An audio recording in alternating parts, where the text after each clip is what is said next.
Our Nutritech team will pick them up if you do.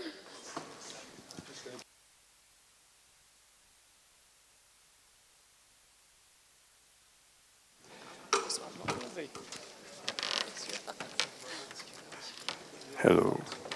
You're in the front row, Ian. You and Tony are in the front, and Mike and I'll sit in the back. Oh, that's it.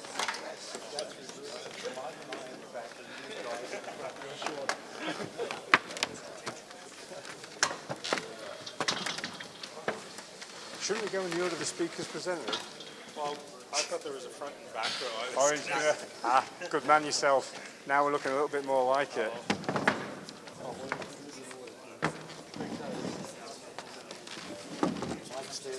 Thanks for your time, sir.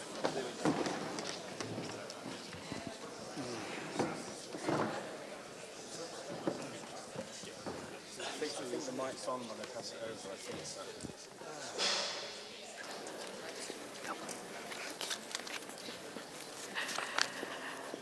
Alrighty. Shall I start with these post-it notes and we'll see where we go?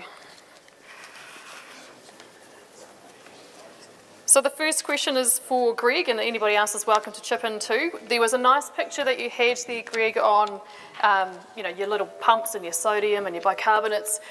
What impact would a deficiency in sodium in the diet have on ruminant acidosis risk? That's a great question, and if you look at Journal of Dairy Science today, our paper came out. So it's really fitting. We tried to test a deficiency of sodium, and we can't pick up any response, whether we do that in the cow or ex vivo in our oosing chambers. I think the reason is there's so much recycling of sodium that occurs through saliva, and I think the rumen epithelium has a really high affinity for sodium. So I don't think we would ever get into a situation physiologically where sodium supply would ever limit the ability of short-chain fatty acids to be absorbed. Great, thank you. Out of curiosity, how low did you get the sodium in those studies? We went to 0. Okay. Yeah.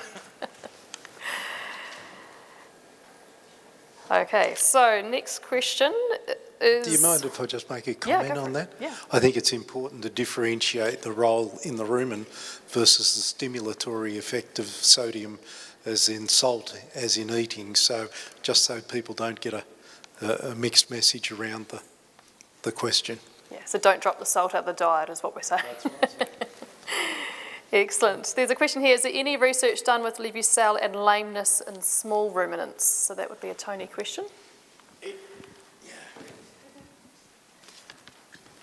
It would be a Tony question, and I mean there is an effect. I mean small ruminants were thinking more like sheep and goats, right?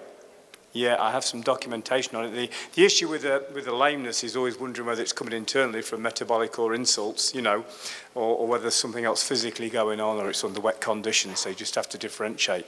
But yes, there is some work and we can supply it if needed, yeah. Great, thank you. Thank you. The next one here is for Ian. You mentioned timelines for measuring haptoglobins and investigating acidosis. What are those timelines? I'm not sure that I mentioned haptoglobin. It might have been Greg, I think. Do you want to handle that one? Yeah, the timelines are very short. Haptoglobin has a pretty short half-life, and so it spikes and decreases pretty rapidly. In our models, usually we're somewhere between 6 and 18 hours from our challenge, and then by that time it's already decreasing. So if you're extending your timelines, you might actually miss the response. There's other markers, serum amyloid A and lipopolysaccharide binding protein are commonly used. Those stick around a little bit longer, but you still have to be pretty acute in sampling. And I think that ties into what Ian was talking about with biological markers. And there's a lot of opportunity to start using serum chemistry as part of that biological marker response, but they're so acute that it's going to make it a little difficult because you don't always know when the challenge occurs in the field. Any other comments on that? No? Right. Yeah, I think it's a really pertinent point. And one of the things that I think we'll be wondering about is what percentage of the variance in genuine acidosis are we measuring with our model. So even though our model's a better model, we still know that there's going to be room to improve the model, and the biomarkers may be an important part of that, so that if we can take that area under the curve right up a bit further, then that'll be a much better place to be.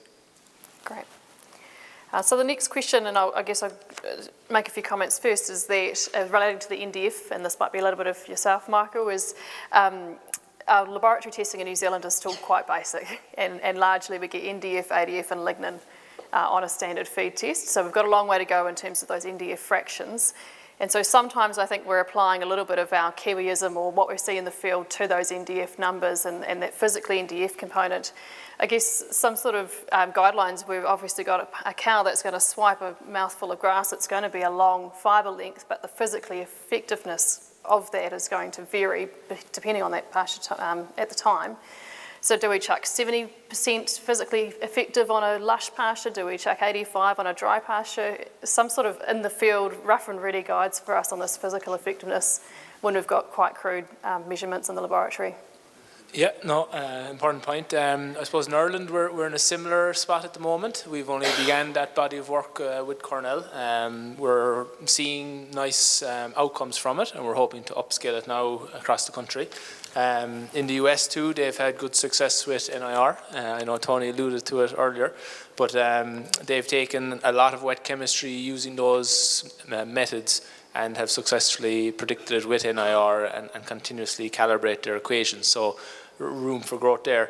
On the PE NDF part, right, I suppose there's an interesting dynamic there. She'll scoff that grass away, but she will chew some of it, and Gary's work would have looked at some of that, at what size it is when she swallows it, and rumination is important. So it's a difficult one, and it does affect model predictions. So it'll affect the pH in the rumen, which will kick on to fibre digestion and microbial yields as well. So it's an important one to get right.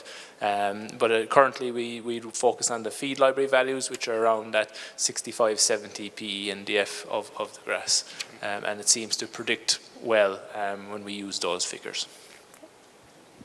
Yeah, I think that we've actually published a swag on this, and you know what a swag is, don't you? That's a scientific wild ass guess. So we'd probably say that when that grass and you pick it up and it shears absolutely in your hands and the comminution, and then you just end up with a pulpy mass in your hand, it's probably around that 40-45% PE NDF. But as it comes up towards the sort of grass that you were harvesting, Mike, I think, yeah, absolutely, you're up around that 60, maybe 55 through 65%. And when you get into those dry drought grasses, it's even higher. So, you know, it's going to be a very difficult one to actually get the sort of the Mertens figures around, because you can't. And so, you know, maybe the swag is okay to publish. That's kind of why we decided to do it, because there's probably no better way at the moment to ascertain that exact figure. I suppose, just to add to it, I suppose it's even more important when we are supplementing then. So when we are coming in with those kind of hotter barleys or wheats, that's where it really plays an important role. In our pasture-only diets, we're kind of getting really good rumen efficiencies there and very high digestion rates and extensive digestion. So it's to be very careful when we do go with those hotter type substrates, and we might be leaning towards that PE NDF then. And is the current thinking still around that 19 to 22%, you know, perfect world, perfect diet for a PE NDF value on a pasture-based system? Yeah, to be honest, I haven't dug too hard into the PE NDF. During my time in Cornell, we focused on the NDF digestibility aspects there. We were supplementing in a study with rolled barley, and we lost fibre digestion 10 points when we went with only 3 kilos of rolled barley, 1.5 in the morning and 1.5 in the evening. So I've kind of shied away from the PE NDF and just focused more on the chemistry, NDF fractions that we can measure, and the outcomes when we do supplement in. Great, thank you. And for the Nutritech team and for anybody else running Diet Check, I see the new version has got a PE NDF, and Raven, you are here from Diet Check as well. So if we are wanting to look at that particular fraction, there's a percentage we can put on our pastures and feeds for that. So. Excellent. Any other questions on the NDF while we're on that topic? We'll try and keep it reasonably consistent? No. We've got a question here on any thoughts on how collars or cow technologies could be used in the transition period with what we know today and the limitations of the technology as well.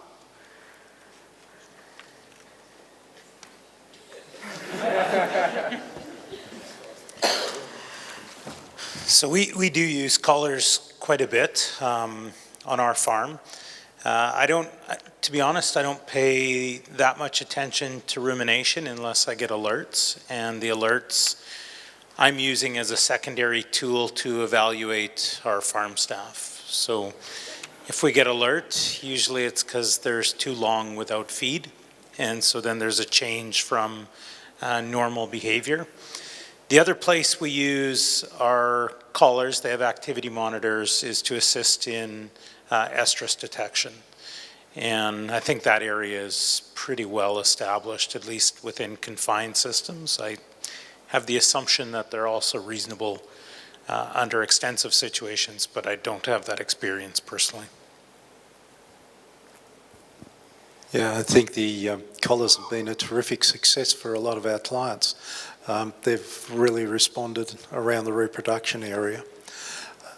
And I guess I've been remiss, I haven't really looked at the rumination patterns, but I think that we ought to be. There'll be good evidence there, I think, to support some of the detail that everybody's presented today, and I think it's probably an underutilised resource at this stage. And just from the Irish perspective, I suppose they're growing.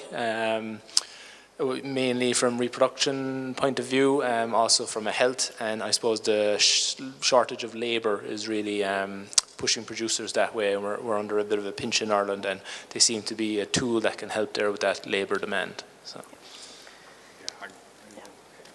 I mean, certainly from what I've seen, when you look at herds that get through the transition period very well and healthy, low incidence of milk fever, their rumination comes back up very quickly. Whereas those that struggle in that time, it's a very slow process to get rumination hours or minutes back up. All right, I've got one question from Gary, which I'll save to the end. Any other questions we'd like to throw to our panel? And if I'll just repeat them for our webinar audience, if that's okay. Yes? Oh, just in dairy cows feeding grain and the difference or your opinions between DCP and MCP. So the question was around feeding grain and the role for DCP and MCP? Yeah, maize. In maize. So dicalcium phosphate and monocalcium phosphate feeding with grain feeding. Yeah, I guess practically we look at a pricing. We don't actually look at anything else. And again, you might look at the calcium content of the diet, but that's the way we do it. It's very simple. It's calcium content. If it's needed, maybe you use DCP, but most of the time, you know, it'll be a price issue.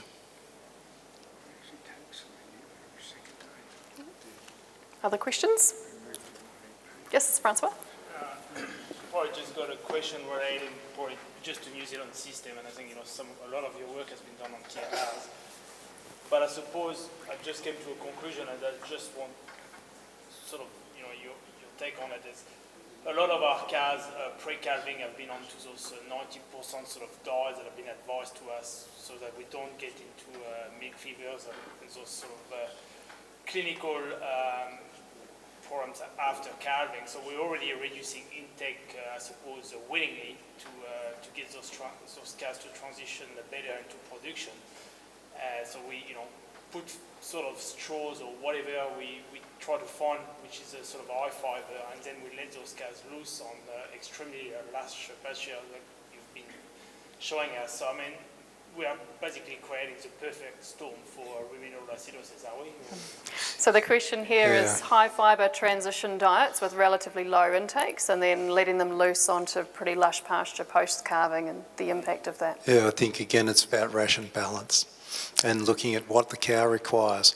And the story I told you was probably really pertinent because, there's been a lot of disinformation. It wasn't that long ago that the recommendation for the New Zealand dairy cow was to have 6 kg of DM prior to calving. Well, sometimes you didn't get a lot of milk fever, but by gosh, you didn't get a lot of milk. So, you can look at that sort of strategy and you know, I think the key point is to think about the cow. And a lot of the New Zealand feed delivery has been about the agronomy. But the agronomy is only a process to deliver some of the nutrients that are required for the cow to perform well. And you've got to optimise both the agronomy and the cow. So some of the talk around the Goldilocks type diet, you've got to be extremely careful with. The high fibre, low energy intake diets are all right if you can get enough feed into the cow, but we don't have the discretion to use the marine proteins and blood meals that are essential to that diet working to deliver the MP. So we've got to make sure that we actually get a diet that does adapt the cow.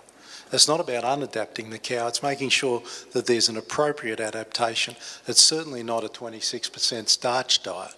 Okay, so if you look at the recommendations I've got in that transition book that's, I think, pretty widely distributed, but it's available on the web through Dairy Australia. We've done that major review, and you can have a look at those directions there. I see no reason to change from those directions, which is to adapt the cow to the nutrients it's going to receive after calving. And you know, the cardinal rule, the golden rule about transition is keep them eating. You know, take out the crook silage. You know, last thing you need is for a mouthful of bad silage, that cow to go off feed, suddenly it's in trouble. So, you know, check your feeds, make sure if you're feeding tapioca it's not mouldy. You know, all those sorts of key little points of, you know, making sure that you're precise, they're the ones that matter. Yeah, I would echo Liam, Ian's comments on kind of supply. So with our low energy pre-fresh diets, it's about making sure we're providing adequate intake, and that intake is driving our predictions for nutrient supply, right? So we're targeting a given number of megacals and, you know, 1,300 grams of MP. So it's all about managing supply, and I think where we've seen the shift is we're not trying to compensate for lower intake that we expect. We're trying to create a system where those cows are eating more dry matter throughout. And that seems to be what's successful, rather than trying to predict how much they're going to drop intake and increase energy and protein density to try to compensate for that. That just has not been very successful. But yeah, I guess the point I want to reiterate is we're not trying to say, I think when we think about Goldilocks diet approaches or low energy diet approaches, it's not about seeing how low energy can go. These are targeted values to make sure there's adequate energy and metabolizable protein supplies. Yeah, and just to add from the pasture-based perspective, I suppose, in Ireland, we found that once we provide good quality grass silage to the animals in the dry period, that that can support some of the nutrients that Greg was referring to, the MP and ME supply, when we provide it ad lib to them. We've looked to more recently where we then calve them down, and instead of going pure grass-based diet, that we supplement with some high-quality silage as well. And we're not seeing much responses to it. We're not seeing, we actually find lower milk protein and lower volume. So substituting out that digestible spring grass for a kind of grass silage was reducing performance in our system. Be it though at a lower level of supplementation, we'd never be supplementing up around 6 or 7 kilos of concentrate in the parlour. We'd be keeping it to the 4 or 5 kilos if possible. So I suppose just the balance there of the systems as well. And I suppose we focus too in Ireland, there's a lot of different prices and inputs, costs. So it's finding the balance of all of that as well in our system. I thought your question was really well framed, the way you put it, and thanks for that. I agree with everything these guys said. I just want to make a general philosophical point here. You know, you hear something about the Goldilocks system. The reason why the Goldilocks system works where it is because we know what the dry matter intakes are going to be in a managed pen, and we know what the dry matters of the forages and grains are. So, you know, it might not be immediately applicable to a certain situation, and it might be, you just have to think about what these three gentlemen said before me. It might not be immediately adoptable, because, you know, even though your cows behaved, there's a wide range in that Hell-Rearish study, and not all cows went down all the time, all the same. So we want to keep those cows eating, and we want them kicking off, get that rumen rehydrated and get them kicking off post-calving. So we do manage our starch intakes pretty tightly with low potassium straw because we can.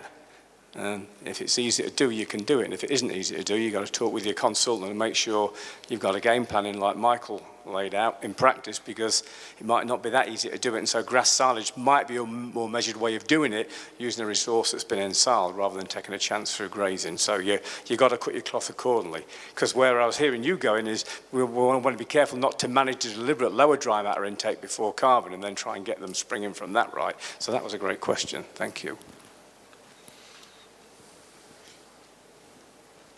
It sort of worries me a little. I think we've covered it really, really well across the group, but I think what you're looking for is some genuine targets, how many kilos of dry matter, what sort of it looks like. And I think that comes back to your individual farm and looking at what you require. But, you know, I think it's really important that the principle is that it's bulk, it's getting those cows to eat well, and everybody stressed that, and I think that's the key. But I think that whole series of constraints, just like Mike talked about, is you've got to match the constraints to your system.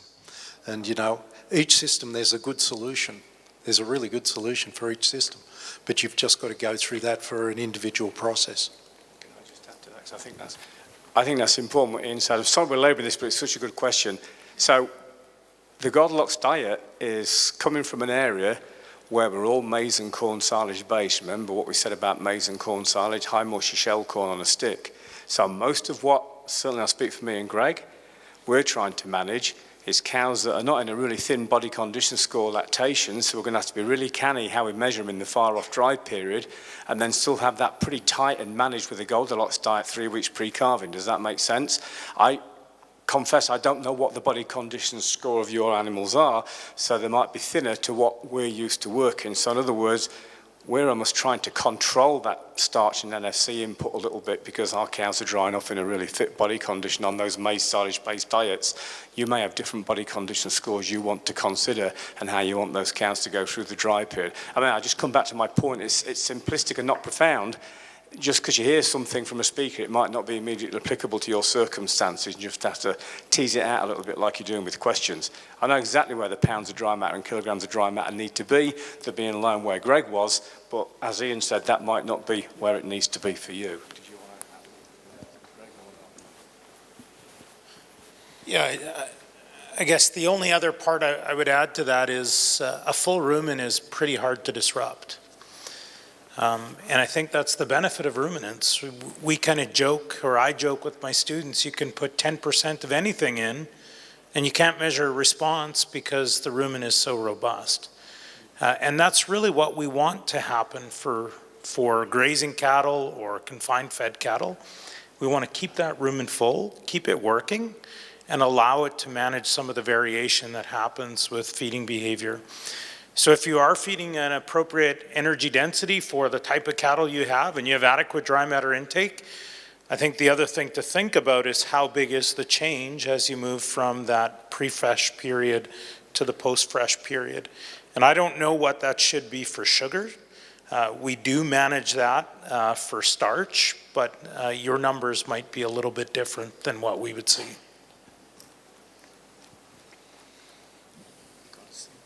We could probably talk for an hour on this one. but the key point that Tony alluded to, and it is a key point, is that in those systems where the Goldilocks diet came from, it is all about controlling the fat cow, okay? And that is not the same constraint for New Zealand. So you want those cows putting on MP so that, you know, I totally agree with Greg's target. We use 1,200 to 1,400 metabolizable protein for a target. And, you know, for your Kiwi cows, you want them in positive protein balance and you don't want them mobilising the little fat they have. And, you know, back in the old days, you'd routinely see kiwi herds where, you know, they wouldn't find high ketones. Well, the reason they wouldn't find high ketones is they all went in damn winter. You know, they got burnt over the controlled starvation paddocks, and so those cows were coming in thin, and they were just gaining weight post-calving. So, you know, it is now a better and more refined system, but yeah, the difference in those strategies is profound between countries. Yeah, the exception might be our fodder beet wintered cows and a few other exceptions, but yeah, very valid points. Tracy, you had a question? Yeah, so just following on from that question about transition, Ian, you talked a bit about how sugars and fruit proteins were 75% of what influenced ruminant bacteria through transition. So if they're not introduced in a diet when we're going through a transition, so is that going to have a bigger effect on the results of transition acidosis on the other side? So the question is around sugar and protein in the transition diet. Yeah, so they're like 70-ish% for the influence rumen bacteria. What type of rumen bacteria? And the influence on rumen bacteria. Yeah. Yeah, whichever way we look at it, they'd understand that was the predictions around the phyla, but, you know, 75% of the phyla, you know, predictive models contained sugars and you know, similar 58 for CP. And so, you know, the really important thing about that is that talks to us about the drivers of what is changing those bacterial populations in the rumen. And I think that, you know, when we come into that period, the sugars are going to be critical, I think. And, you know, probably one of the areas of nutrition we've got least in-depth knowledge around is the sugars, and we actually had a terrific conversation post the meeting yesterday amongst the group. There was a very thoughtful question from Phil Petillo in the meeting yesterday around sugars, and it's certainly the area we've got least knowledge, and I think Mary Beth Hall would agree with us too about that. And, you know, we need to actually go back and do some more fundamental work about getting it right. I think our diets in Australasia, which are pasture-based, and also Mike's up in Ireland, are going to be quite different around the sugar-starch construct and optimisation to perhaps the US ones. Certainly I think the proteins also follow that, because we've got terrific quality of protein in our grass pastures. We may be getting a little bit more bypass than we suspect, Mike, because of that quick rate of passage.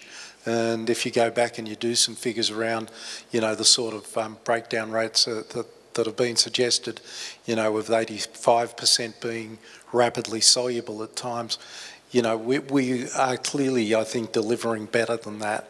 And the problem is you've got counterbalancing errors in your estimations. So, you know, you can have a little bit more escape and a little bit less from fermentation and end up with the same MP, right? So it is hard to tease that out. So coming back to it, those are going to be vital constructs, I think, in putting our diets together in the future better. And I have a concern that the turn down of CP, particularly in the intensively fed TMR herds, is resulting in excessive protein loss from cows as they age. And we published a paper just recently showing that as cows age, they gain weight. Well, that's no surprise. But what was the surprise was at the same time they lose body condition score. So they really drop in body condition score with age. And so we've got to refine those areas, I think, to get increased longevity out of our cows. And particularly because the sugars are really powerful for increasing microbial protein production. The combination between the two is profound. But, you know, I know all my colleagues here will have opinion on that. I think you covered it. That's embarrassing. All right, might take one or two last questions or comments, and then we'll wrap things up.